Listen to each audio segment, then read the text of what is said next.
Assalamualaikum warahmatullahi wabarakatuh. Selamat sejahtera kepada malam ini. Tuan-tuan, tolong share, tolong like, tolong subscribe. Kata kes baik.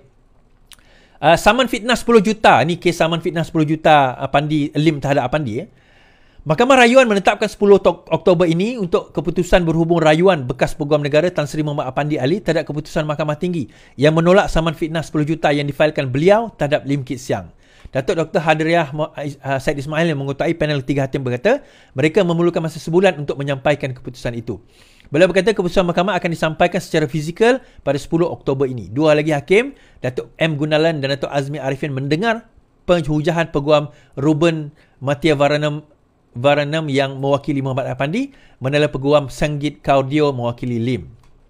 Pada 23 Mei tahun lalu, Mahkamah Tinggi Kuala Lumpur menolak saman Muhammad Apandi terhadap veteran DAP itu dan beliau memfailkan rayuan di Mahkamah Rayuan.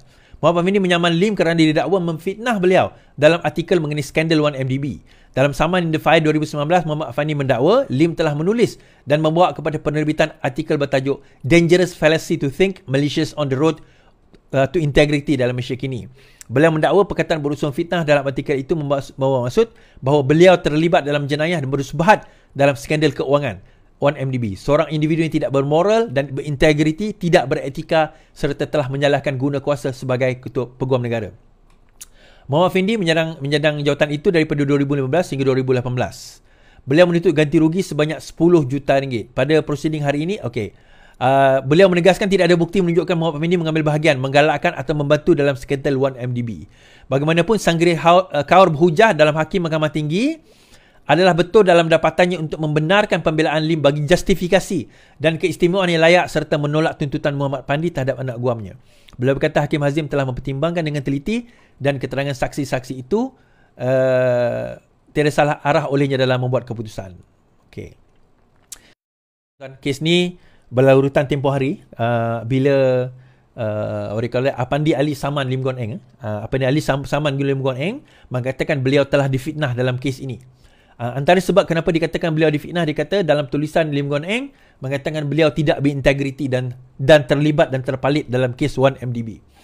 Dan di dalam perbicaraan antara benda yang dibawa adalah bagaimana Apandi Ali mengatakan bahawa kes 1MDB ini dia berpuas hati dan telah berjumpa dengan penderma Arab daripada Arab yang memasukkan wang ke dalam akaun Najib Tun Razak.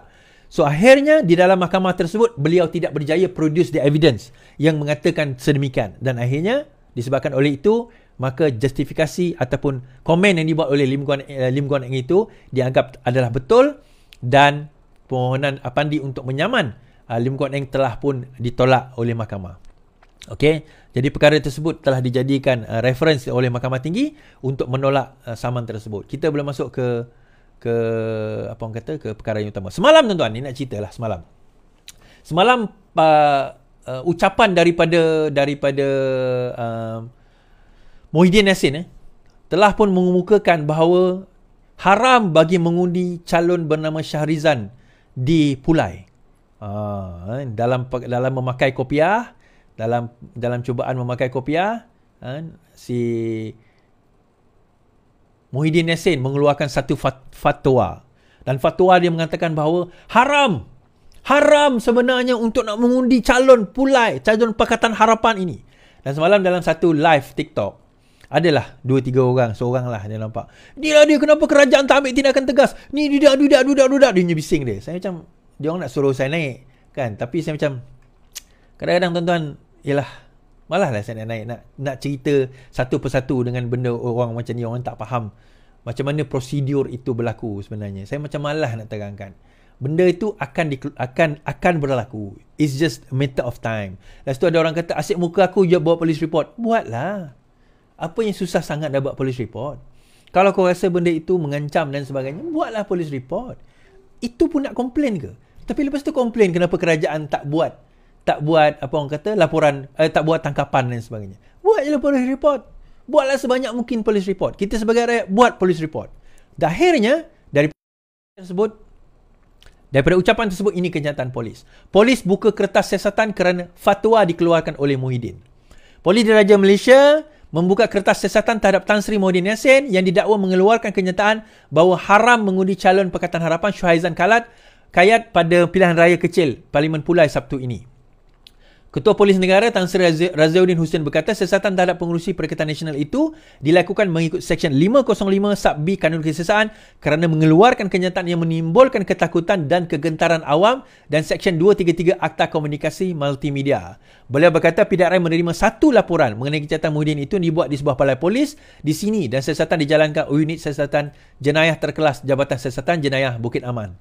Tindakan selanjutnya polis akan mengambil keterangan beliau dalam masa terdekat, katanya.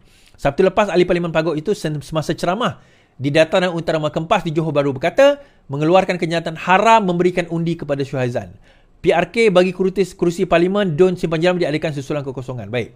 So akhirnya siasatan itu, kertas siasatan telah pun dibuka. Kan, telah pun dibuka.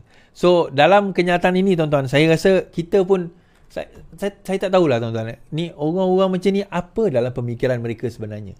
Apa yang mereka nak tunjukkan kepada rakyat? Apa yang mereka nak tunggang lagi? Bangsa mereka dah tunggang. Agama pun mereka nak tunggang, tuan-tuan. Kadang-kadang saya nak kata pelik, bukanlah pelik sangat. Memang mentaliti dia orang macam tu. Memang mentaliti apa orang kata Muhyiddin Yassin memang begitu. Daripada zaman dahulu lagi. Tuan-tuan, kita tak tahu tuan-tuan. Memang begitulah seadanya. Namun begitu, saya nak ulas panjang-panjang tentang fatwa ini tak perlulah bagi saya. Tak perlu kita nak ulas panjang-panjang. Sebab bagi saya, benda ni terlalu straightforward. Tuan-tuan, baca buku Halal Haram dalam Islam. Baca buku Halal Haram dalam Islam oleh Dr. Yusuf Al-Qardawi. Dr. Yusuf mengatakan bahawa menghalalkan yang haram dan juga mengharamkan yang halal, kedua-duanya adalah syirik. Hukumnya kedua-duanya adalah syirik. Bukan saya cakap, ulama besar Dr. Yusuf Al-Qardawi berkata, menghalalkan yang haram, contohnya arak itu haram, kita kata arak itu halal, itu adalah syirik. Tetapi mengharamkan yang halal, mengundi Syahrizal ni adalah haram, hukum dia, itu juga adalah syirik. Kerana mengundi ni adalah ijtihad. Dia termasuk dalam perkara-perkara harus. Nak buat boleh, tak nak buat tak apa. Tak ada apa dosa pahala kat situ. Tiba-tiba jadi haram, tuan-tuan. Tiba-tiba benda tu jadi haram. Dia satu benda yang sangat-sangat nak memalukan umat Islam yang agama Islam ni dia jadi satu mainan politik. Nak mengharam dan menghalalkan sesuatu mengikut agenda masing-masing. So akhirnya polis telah pun membuka siasatan terhadap terhadap Muhyiddin Yassin berkenaan dengan kes tersebut. Senang. Tak payah banyak cerita. Telah pun dilakukan. Dan laporan polis tu dibuat di mana? Dibuat dekat Segamat Johor. Dibuat dekat area Johor lah. Orang Johor yang buat. Senang. Bagus macam tu. Baik. Terkini juga. Saya dah tulis dalam Facebook saya.